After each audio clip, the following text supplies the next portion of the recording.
ஹப்ஸா என்ற அர்த்தம் சிங்கம். ஹப்ஸா என்ற அர்த்தம் என்ன? சிங்கம். யார மகள்? யார மகள்? உமர் ரலியல்லாஹு அன்ஹுடைய மகள், சிங்கத்துடைய மகள். மகளுக்கு பேர் வச்சிருக்கிறாரு சிங்கம். அபஸ்மா குனிஞ்சு போகுமா? தைரியம். ஹப்ஸா ரலியல்லாஹு அன்ஹுக்கு யாருக்கும் பயம் இல்லை, நல்ல தைரியமான பெண்மணி. ஏதோ ஒரு வாய் தர்க்கம் ஸல்லல்லாஹு அலைஹி வஸல்லமோட நாயகம் ஒரு தலாக் சொல்லிட்டான். ஹாக்கிம், தபரானி, நசாயி பிஇக்திலாஃபின் யஸீர் ரிவாயத்துகள் வருது. இப்ப ஸல்லல்லாஹு அலைஹி வஸல்லம் தலாக் சொன்னது ஒரு தலாக் தான், 3 தலாக் அல்ல. ஆத்திரத்தில் ஒரு தலாக் சொல்லிட்டான்.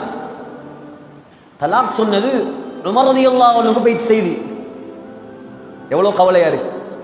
ஏனென்றா ஹப்ஸா நாயகியுடைய முதல் கணவர் மரணித்த நேரம், ஸல்லல்லாஹு அலைஹி வஸல்லம் திருமணம் முடிக்கிறதுக்கு முன்னால இருந்த கணவர் மரணித்த நேரம், உமர் ரலியல்லாஹு அன்ஹு அபூபக்கர் ரலியல்லாஹு அன்ஹு போய் கேட்டாங்க, என் மகளை கல்யாணம் முடிக்கீங்களா ஹப்ஸாவை? அபூபக்கர் ரலியல்லாஹு அன்ஹு ஒன்றும் சொல்லல. உஸ்மான் ரலியல்லாஹு அன்ஹு போய் கேட்டான், என் மகளை திருமணம் முடிக்கிறீங்களா? முடிக்கல. ஸல்லல்லாஹு அலைஹி வஸல்லம் திருமணம் பேசி அனுப்பினார். அபூபக்கர் ரலியல்லாஹு அன்ஹு சொன்னார், நாயகத்துக்கு உங்களோட மகளை கல்யாணம் முடிக்கிற ஐடியா இருந்தது எனக்கு தெரியும், அதனாலதான் நான் ஒன்றும் பேசாம இருந்தேன். நீங்க என்னோட கோவிச்சிருப்பீங்க என் மகளை முடிக்கலையே என்று சொல்லி. எவ்வளவு சந்தோஷப்பட்டிருப்பேன் உமர் ரலியல்லாஹு அன்ஹு. அடே, நான் அபூபக்கரை பேசி போனேன், அவர் முடிக்கல. உஸ்மான பேசினேன், அவரை முடிக்கல. உலகத்திலேயே சிறந்தவர் என்ற மகளை கல்யாணம் முடிச்சிட்டார் முஹம்மது ஸல்லல்லாஹு அலைஹி வஸல்லம். தலாக் கொடுத்த கேள்விப்பட்ட உடனே வந்த கவலை, ஒரு பொடி மண் அள்ளினான், அள்ளி தலையில போட்டுட்டான்.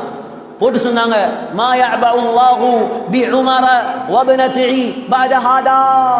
நாயகம் என்ற மகளை தலாக் சொல்லிட்டாங்களா, இதுக்கு பின்னால அல்லாஹ் உமரை கணக்கெடுக்க மாட்டான், உமருடைய மகள் ஹப்ஸாவை கணக்கெடுக்க மாட்டான் என்று அழுதான். ஜிப்ரீல் அலைஹிஸ்ஸலாம் உடனே இறங்கினார். யாரு? நான் சொன்னேன், ரெக்கையை விரிச்சா உலகமே நடுங்கும். ஜிப்ரீல் அலைஹிஸ்ஸலாம் இறங்கினார். சொன்னார், யா ரசூலல்லாஹ், யா ரசூலல்லாஹ், பெண்கள் ரொம்ப கவனமா கேளுங்க. சொன்னாங்க, இன்னல்லாஹ யஅமுருக அன் துராஜிஅ ஹஃப்ஸத. யா ரசூலல்லாஹ், அல்லாஹ் உங்களுக்கு ஆர்டர் போடுறான், அல்லாஹ் உங்களுக்கு ஆர்டர் போடுறான், ஹஃப்ஸாவை திரும்ப மனைவியாக எடுத்துக் கொள்ளுமாறு. ஏன் தெரியுமா? ஹஃப்ஸாவிடம் 3 சிறப்பம்சங்கள் இருக்கிறது. முதலாவது சிறப்பம்சம், ஃபஇன்னஹா ஸவ்வாமா. ஹஃப்ஸா ரலியல்லாஹு அன்ஹா அதிகமாக நோன்பு பிடிக்கக்கூடிய பெண்மணி. நோன்பு எவ்வளவு விருப்பம் அல்லாஹ்க்கு. அல்லாஹ் சொன்ன முதலாவது தன்மை என்ன? ஹஃப்ஸா அதிகமாக நோன்பு பிடிக்கக்கூடிய பெண்மணி. கவலைக்குரிய விஷயம் என்ன தெரியுமா? ரமலானுடைய மாதத்துல பீரியட் டைம்ல கலாவாக கூடிய எத்தனையோ நோன்புகளே நோக்கப்படுவதில்லை. பெண்களே, நோன்பு என்பது சாதாரணமானதல்ல. ரமலானுக்குரியது மாத்திரமல்ல, திங்கள் வியாழன் சுன்னத்தான நோன்பு இருக்கிறது.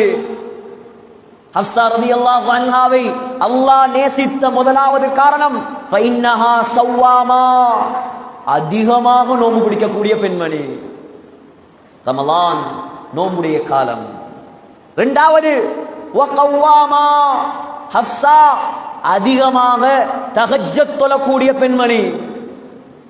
அல்லாஹ் நேசித்ததற்குரிய காரணங்களை பாருங்கள். இரண்டாவது என்ன? அதிகமாக தஹஜ்ஜத் தொழுத பெண்மணி. வஸௌஜதுக ஃபில் ஜன்னah.